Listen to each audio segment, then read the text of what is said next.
إن الله وملائكته يصلون على النبي يا أيها الذين آمنوا صلوا عليه وسلموا تسليما. صلى الله عليه وسلم. ازيكم يا اخواتي، ازيكم يا بناتي، عاملين ايه؟ يا رب تكونوا بخير. احنا هنعمل دلوقتي مع بعضينا مشروب ده تشربوه بقى صيف، ربيعي، خريفي. جميل جدا، تشربوه الصبح تشربوه بالليل. هو امره هين وجميل قوي وبسيط قوي. هنعمل ايه معانا هنا؟ كركديه اسواني. هو بيبقى شكله كده. هنجيب الكركديه دوت ونحطه في حلة ونغليه.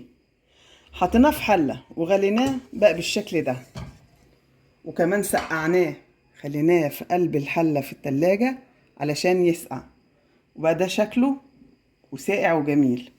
طيب هنعمل ايه دلوقتي يا ماما؟ اول حاجة بنجيبه كده نحطه على جنب. بنجيب معانا تلج، مكعبات تلج، ونجيب معانا شرايح ليمون، ومعانا سبرايت. السبرايت ده ليه بقى بدل السفن؟ في ناس تبقى تقول لك اجيب سفن، بلاش سفن.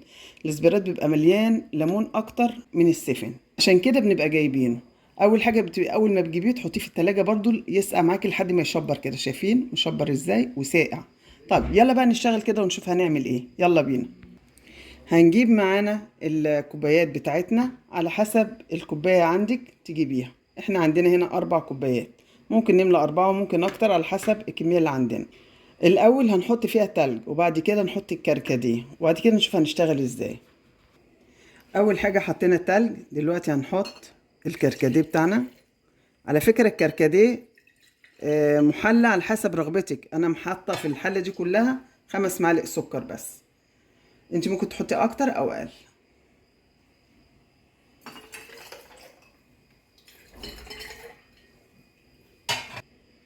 هنحط بقى معانا هنا الليمون، هنحط شرايح الليمون زي ما انتم شايفين كده، في كل يمة قطعتين من الشرايح بتاعة الليمون. على فكرة احنا زودنا الكوبايات ما شاء الله.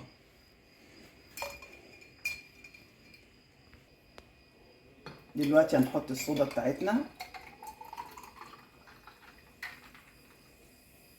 بالشكل ده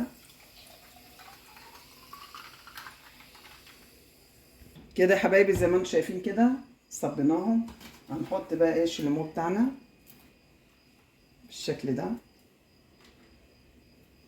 زي ما انتم شايفين كده يا حبايبي، ده بقى الشكل النهائي للسبرايت. تقدري تعمليه لاي حد يكون معزوم عندك، حد حران عايز يشرب حاجه ساقعه تعملها له بالطريقه دي.